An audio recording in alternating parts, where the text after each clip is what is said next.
back again. As you can see, I got a haircut. I just got tired of having long hair. And actually I was growing it out because there was a character in a book, and I guess I was trying to ape some of the things that my favorite authors like to do. Neil Gaiman sort of took on the persona of Dream when he was writing Sandman, and likewise Grant Morrison did the same thing with King Mob, where he just shaved his head and kind of got connected with King Mob a lot and everything. But I did the same thing too. I've been writing a comic, and I just wanted to kind of feel more connected to that character, so I grew out my hair and everything. But I don't know. I'm kind of not really. I don't really need to do that anymore. It was so hot. Santa Barbara's been really bad. Just tons of heat, and it's just been really not good to be around. So, anyways, you can see the change of scenery. A friend of mine's over right now. A good friend of ours from Gear Gods is here, my buddy Trey. And so we're just hanging out, but he's in the living room doing stuff, and I'm here, so figured I would just do it in here. So that out of the way. This week I was trying to figure out what to talk about, because whenever you do something like this where you're doing like a weekly thing, you kind of run out of things to talk about, and then you have to phone something in, and I definitely don't want that to happen. So I figured I'd talk about marketing and publishing today. I have a lot of experience in marketing and publishing, not as in having an actual position. My wife, she works in marketing and publishing. But what she does is she's a marketing coordinator, so her job is to go out and find different websites or authors that, or different promoters rather, that will pick up an author, interview an author, put it out there and everything, because having that social media saturation is really important in marketing, or in just publishing in general. Your audience is buying your book. If you don't have an audience, then you can't make a book. So anyways, there's a lot of different ways that people try to market books, and it's funny because I see it as taking a very organic thing that is like kind of building up a crowd, building up a following through word of mouth and stuff. This very organic way of spreading word and making this interesting and fascinating community, and then like making it very artificial and very sort of engineered in a way. One of the ways that I've heard people can get their name out there as like an author is that they start like a Twitter channel, and then you go out and you start following people and adding tons of people, and the idea is that if someone's interested in you, they'll follow you back. And in this world, it's very important to have, you know, a big personality and have a lot of people following you, because it makes you look cool. So, I'm doing a Ricola. I have a sore throat. So, you add all these people to your Twitter channel, and the idea is that over time, people will follow you, build up a personality, and people will retweet your stuff, favorite your stuff. So that when the big moment happens, when the big, like, I'm releasing a book kind of push happens, you will have a ton of exposure. And this kind of falls into hashtags. Maybe you might have a hashtag for your book. So if I'm writing a mystery thriller or something, write a hashtag like whodunit, something. I'm writing a book, hashtag whodunit kind of thing. And the idea is that people will hashtag it and put out there, they'll tag a post of them reading the book and then put the hashtag in because they want to promote you, or they're just really excited. And that's really cool. That's like a very organic internet thing to do. And the thing about this is that a lot of publishing companies have people like my wife working for them. They have these marketing coordinators. And essentially what they're doing is they're doing that. Well, I just described you this whole like Twitter. And it could be anything, be Instagram, Facebook, Twitter. Any kind of social media platform where you're trying to build up your audience. They hire marketing coordinators to do this job for the authors. It's kind of like if you join a publishing company, people assume that by having a publishing company back your book, that you are going to become more well-known or have a strong support of whatever you're doing. Problem with that thought, that line of reasoning, is that all the publishing company really is that they're a middleman. They're the middleman between the author and the distributor, and ultimately the retail store that sells the book. So by having a publishing company sort of rep you, what you're doing is you're essentially selling your book to this publishing company. They now own the rights to the book. The book is theirs.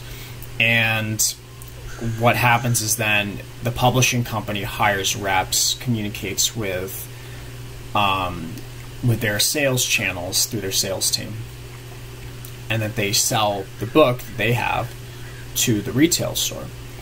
So if the catalog looks good, like certain retail stores, certain market segments will buy this book or will be attracted to it. So the publishing company sort of facilitates this movement. And so, like most things, because you're publishing a book and the publishing company doesn't want to lose money on it because they lose so much money already.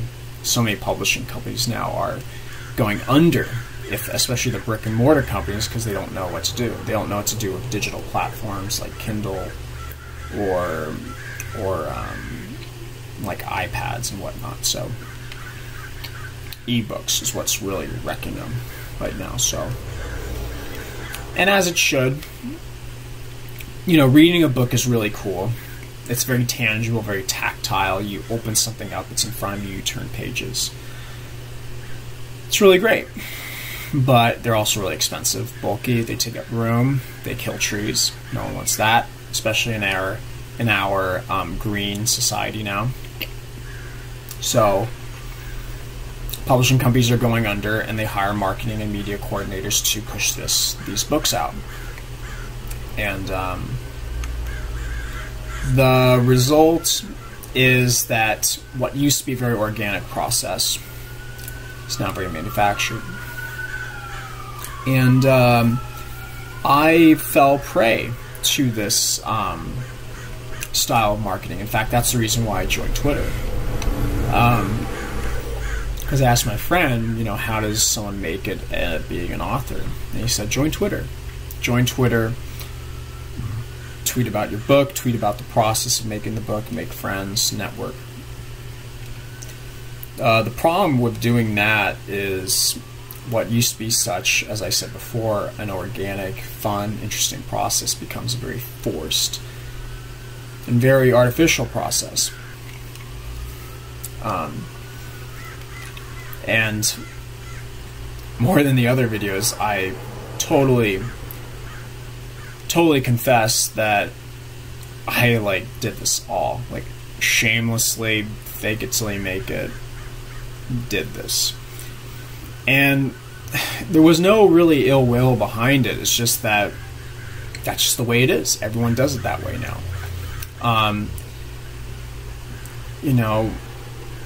I don't want to have to wait till I'm 45 to be a successful author, but that's just the way it is. That's the reality of it, and even then you might not even be successful. Being successful has been, at being successful being an author has been very difficult for most people. I mean, look at look at J.K. Rowling. She was, I think, like living off of food stamps before she did Harry Potter, like, and even then she's like the one in a million. Like, there aren't very many J.K. Rowlings out there. There's probably like a handful of them, and even then they're just kind of like one-hit wonders. They make a book, get really rich and famous, but as an artist, as an author, as a storyteller, at the end of the day, they're not, a Neil Gaiman, like someone who just keeps putting out material and always doing a good job. So that's sort of like one thing to think about, I guess. But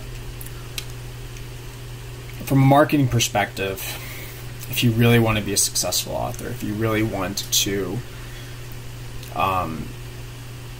sell some books, make some great money, the best thing I've ever heard is have your 1,000 true fans. Have 1,000 people out there that will stop at nothing but to have your new book, your new piece of merchandise, your new pin, whatever. Have your 1,000 true fans. Which sounds easy. If you have 1,000 true fans and you write a book, you price it at $15, you just made $15,000. That's really cool. But getting your 1,000 true fans is very difficult.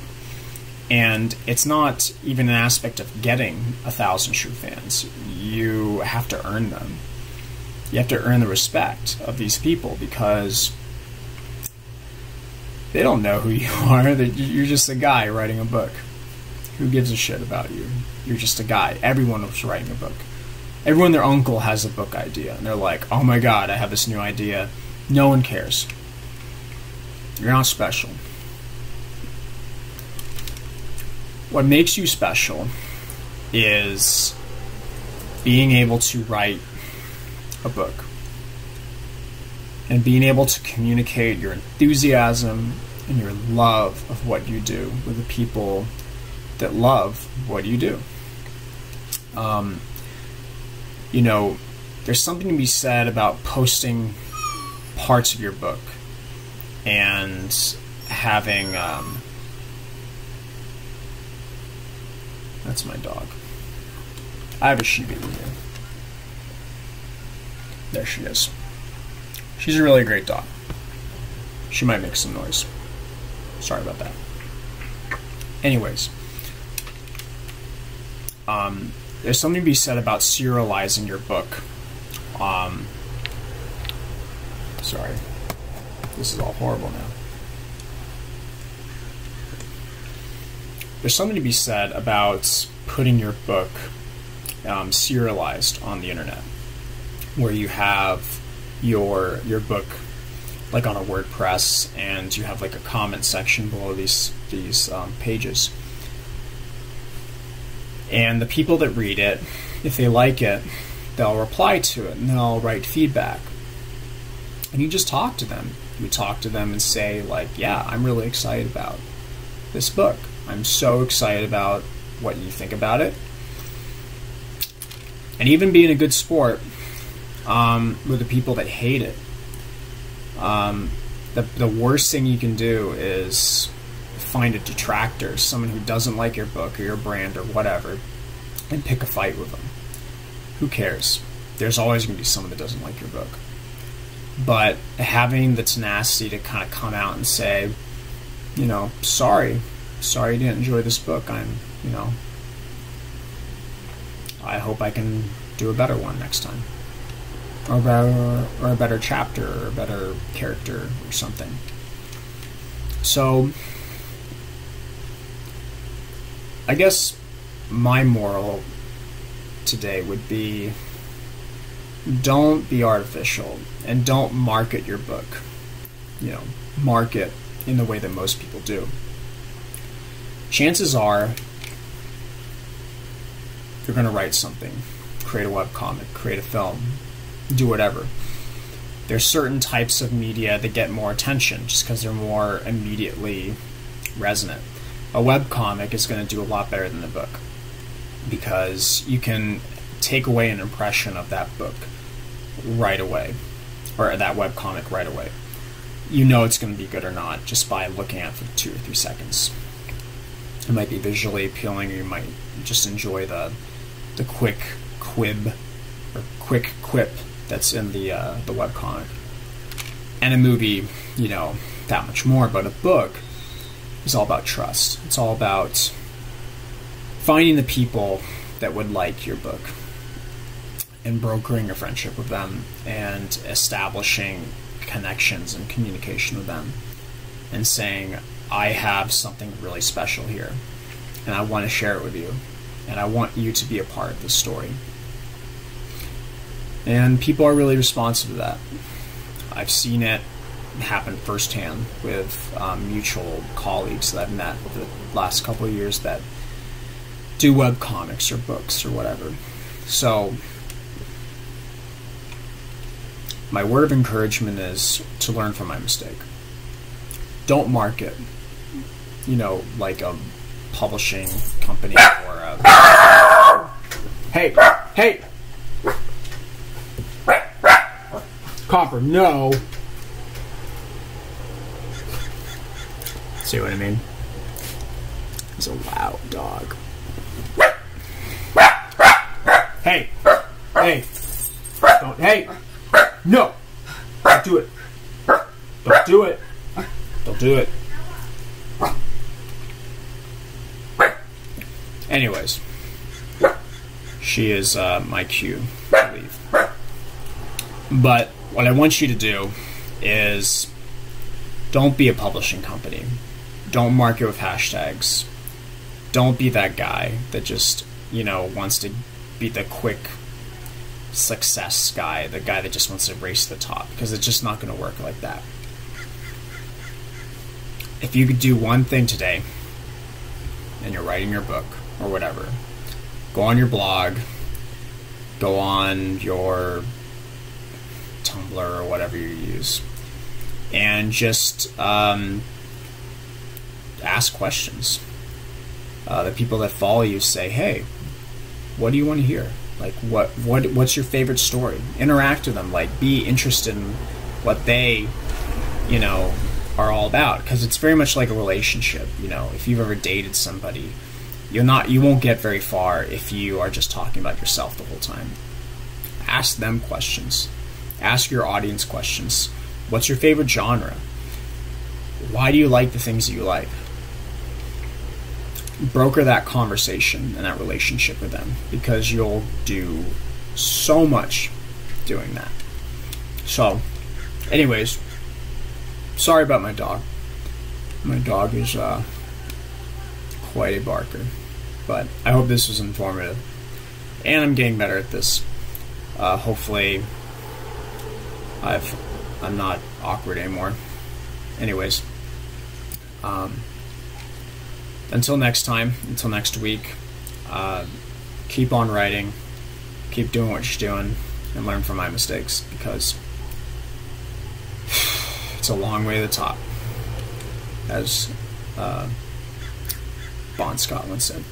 So, have a good weekend, and catch you next time.